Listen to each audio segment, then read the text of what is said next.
talk to you guys today about a phenomenon that happened to my buddy Joe. Here's what he did. He took a Tesla coil just like this one here, and he put a bundle of wire right here. Just wrapped it around like you normally would, and he had a rod going down the center of his Tesla coil. What he noticed when he did that is the energy came from the center of his Tesla coil back out and around that bundle of wire and then back down in. And he was able to amplify the field of the outside of the Tesla coil. Now, we're going to try to redo that experiment today. We're going to do it a little more to the extreme. So, where he had a rod down the center of his Tesla coil, I'm going to go ahead and put this Tesla coil down the center of this Tesla coil. Now, what's going on here? The distance itself that it fits in there is going to matter because I'm immediately going to heat it up. When I heat it up, the phenomena should be much bigger.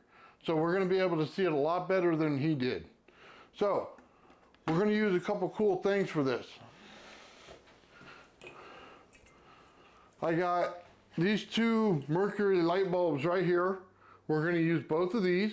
And what we're going to do is we're going to set one inside like this, and then we're going to take the second one and we're going to touch it right here. We're going to complete the circuit.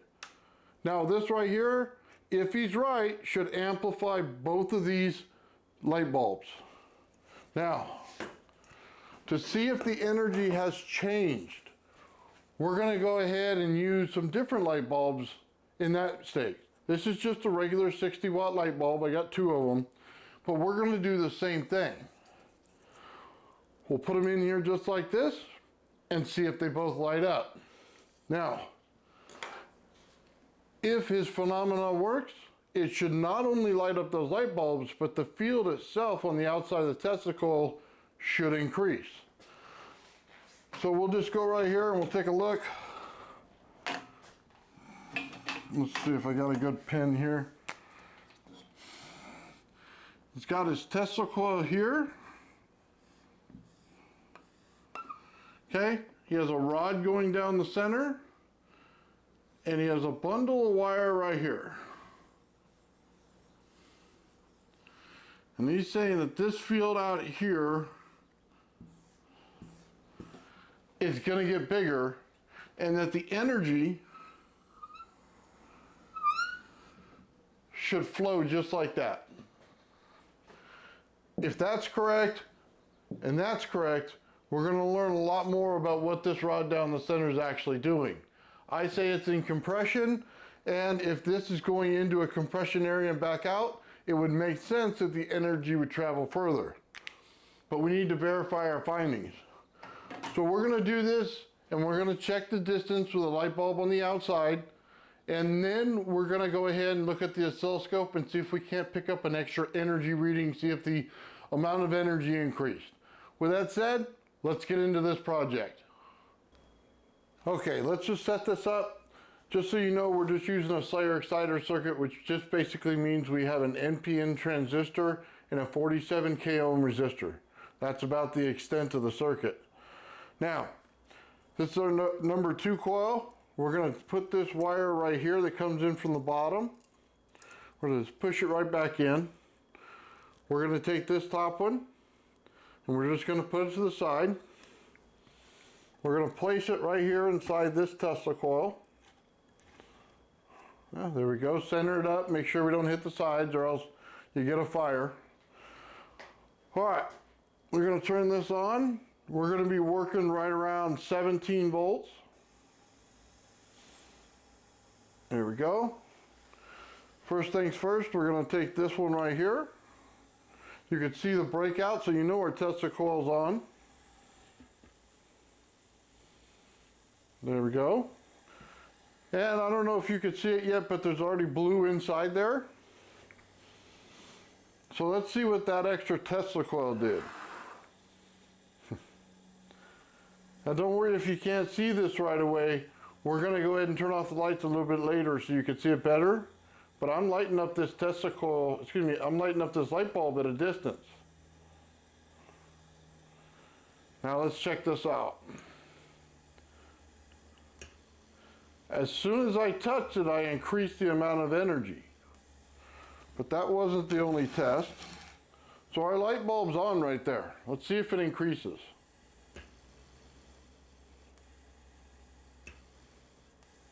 I'm actually pulling the field in when I do that. When I let it out, this thing starts to brighten a little bit. All right, let's just stop for a second. We'll go ahead and reset. We'll use these two. Let's go on and let's try.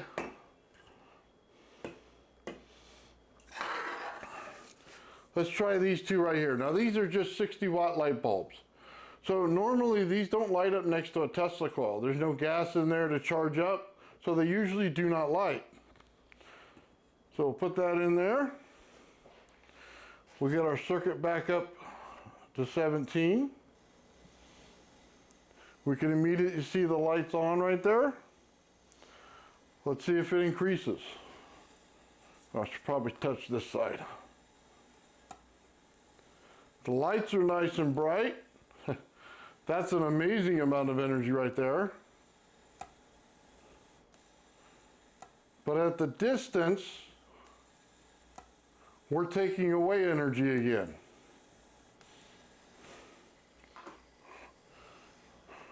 As you can see, I'll turn this back on for a second. This light bulb is not lit up in this field at all. It is not until we put another light bulb to it.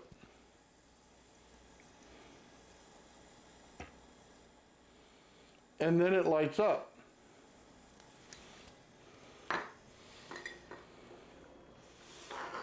So what's the difference in what we're doing here and what he did?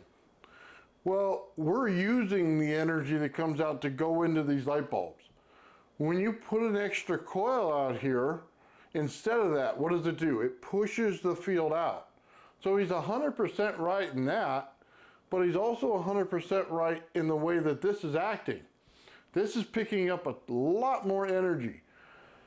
And the best way to understand that is the way to understand this particular light bulb. These do not light up in a Tesla field. There has to be a sufficient amount of energy that goes into it. Now you notice I put the bulb side down. That means energy must pass through this glass, get into the filament and excite it enough, put enough amperage on it in order to make the energy of this light bulb turn on. This light bulb, when it goes in there, is acting like a ground. It's going in there and touching it, it's acting like the ground, and it's amplifying the amount of energy that goes through it. Could you say together that they're making the figure eight? Yeah, you could. And you can make a case for that's how the energy flows inside of this. So, as far as I can see, he's right. Now, I don't have a coil to put on top of this to make it look that way so you could push the energy out, but we can see that there's a ton more energy there. Now, let's go ahead and turn off the lights. And what I want to do is show you all the light bulbs and how they light up and how magnificent they look like when it's dark.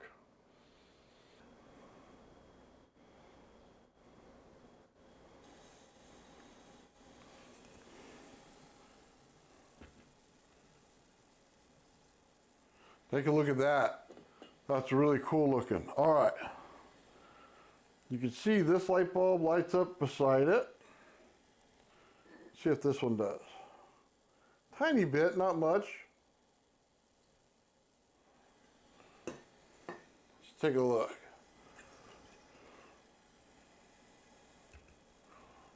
Ooh, now that's pretty. Look at that.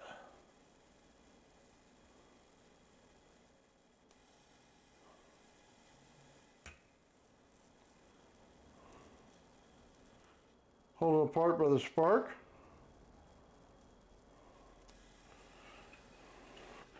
So we still have this one lit up. Let's see what happens when we put this one on it.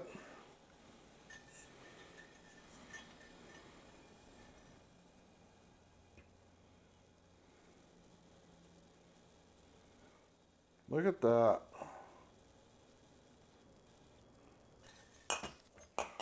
Ooh. not too stable on there.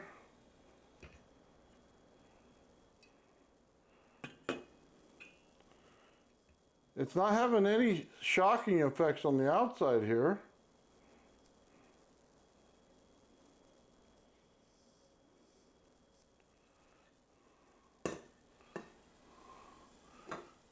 See what it looks like with this guy here. Yeah, it lights up beautiful too.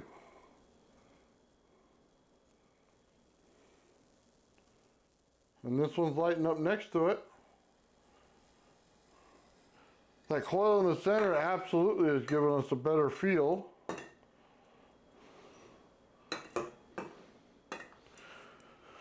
Now let's see what these light bulbs do.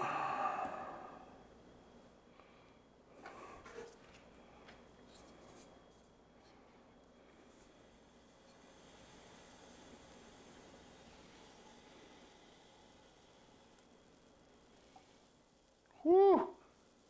That's like daylight. Look at that. Now, these are regular 60-watt light bulbs. They're not supposed to light up in a Tesla coil field. I'm changing the energy by putting that second Tesla coil in there. Look at that. It stays with the spark. Can't touch the metal. It's hot. Look at that. The inside of this field is doing something much different than the outside.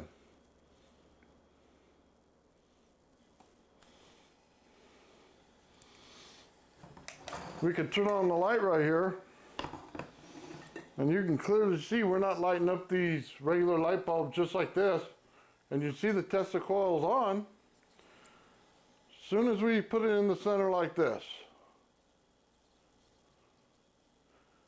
I'm exciting it enough to get the filament in there to get excited. It's a tremendous amount of energy. Right now we have our oscilloscope set up. We got our probe next to our Tesla coil.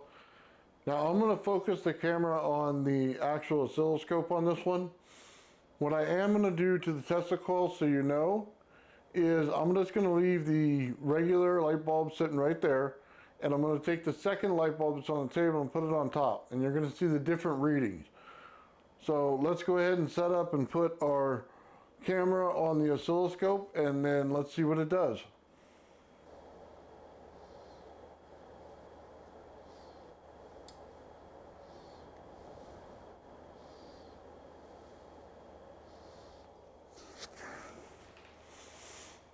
That's our reading from the oscilloscope so far. I just turned it on. We're at about 8 volts. I'll turn it up.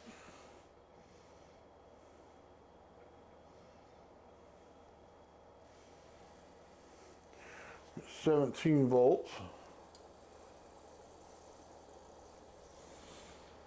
All right, now let's go ahead and take this light bulb. You can see, oh, it really messing with capacitance with our body. I'm just putting my hand next to the coil, about 2 inches, 3 inches away. Now it's normal. So we're going to get a little bit of that. The light bulb came on. Okay, I just took it away. It just came on.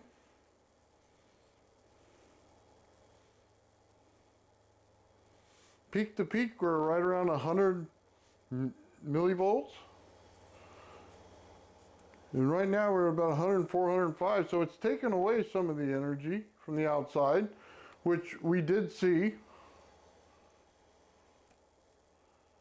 Yeah, see that back down around 96, 97. Take it away up to 106. So you can start to see the values change in this. There we go. You can tell when it's back on. Let's pull it away and get that spark going. And as soon as we have that little spark on the top there, you can see it's taking away the energy as well. A lot more. Taking a lot more to produce that spark. Put it in there, get rid of that, back up to 96. Take it away, up to 104. So we are noticing a difference in what's going on with the light bulbs and how much energy they're actually using to produce the light. We saw some pretty interesting stuff in this experiment. Putting a Tesla coil inside of a Tesla coil has repercussions. And it turns out that it creates more amps in the field. Now, in order to turn on one of these light bulbs, we're going to have to put a sufficient amount of amps in. We're able to take the energy itself that was going in through the glass, excite the filament, and turn on the light bulb. Now, we had this side right here up. So we know we weren't touching any wire or anything like that. There was zero connection to it. It did it wirelessly. We also saw when we put this next to the outside of the Tesla coil, it was not lighting up. There was no gas in this. So it did not get excitement. We also learned as soon as we put the two together, it took away energy. And when we made a spark in between it, we pulled a little bit apart, it took a lot more energy to keep that spark going. And when we took it out of the field, the energy went back up. So, a lot of interesting stuff here, really cool stuff with the mercury lights over there. Those big bulbs, they put out a beautiful glow to them. It takes a ton of energy just to get to that level. Now those things are capable of producing basically sunlight in an amplified field. Those things are monsters. We didn't have it anywhere close to the peak of those things. However, on these 60-watt light bulbs, we did really well. I'm going to call that a win. So as we just basically took a secondary and put it inside of our Tesla coil, we actually changed the field. That's exciting. Let's get back to our original thought though with Joe. We weren't able to produce the same thing he did. He had a coil on top and it went into the inside of the Tesla coil. So it produced a different result. Our lights look beautiful, but it wasn't the same as his. So, in all fairness, I'm going to add his video to this one so that you can see the exact experiment that spurred this one to come into life. So, with that said, let's put on that experiment, and after that, that's it, guys. Have yourself a great day, and have a happy 4th of July. Alright, so I wanted to share this because this was kind of interesting. So, what I've done here is I have it running at 11.3 volts through the PNP. And I have the brass tube down the center that has an insulated wire running down the brass tube. That insulated wire hooks up to this coil. Okay, and then it actually cycles back around. So I put the wire and the rod through the center, cycles back around and back into itself. So what I'm noticing here is that it's maintaining an infinitesimally small plasma breakout even at this low voltage, and I could probably drop it even lower and still maintain that. But that's not the most interesting thing. The reach on this to excitate the gas in the tube is really far for the voltage. Okay, now aside from that, this tube usually lights up orange and sometimes purple, but it's lighting up bright pink. And it's lighting up bright pink, much more intense than at higher voltages without this setup on top. So it's lighting up an entirely different color and at a much greater intensity with a greater reach, just by putting that on top. The old man built. The old man built. The old man built. The old man built. The old man builds is broken in the head. People not seeing reality has put them in the red. Where conscious and spirituality been stricken from the norm and replaced with the ignorance of basic magnetic form. The geometry of God keeps running through his head. That's what makes old man builds broken in the head. The old man builds. The old man builds. Fears of destiny are spinning in his mind, making him travel back and forth in time, battling the establishment for just a little recognition. Has him forcing the world to understand his premonition. That world will have all the technology in the end, even if it means his life will fail to instead. The old man builds. The old man builds. The old man builds. The old man builds. Fears of destiny are spinning in his mind, making him travel back and forth in time, battling the establishment for just a little recognition. Has him forcing the world to understand his premonition. That world will have all the technology in the end, even if it means his life will fail to extend. The old man builds. The old man builds. The old man builds. The old man builds.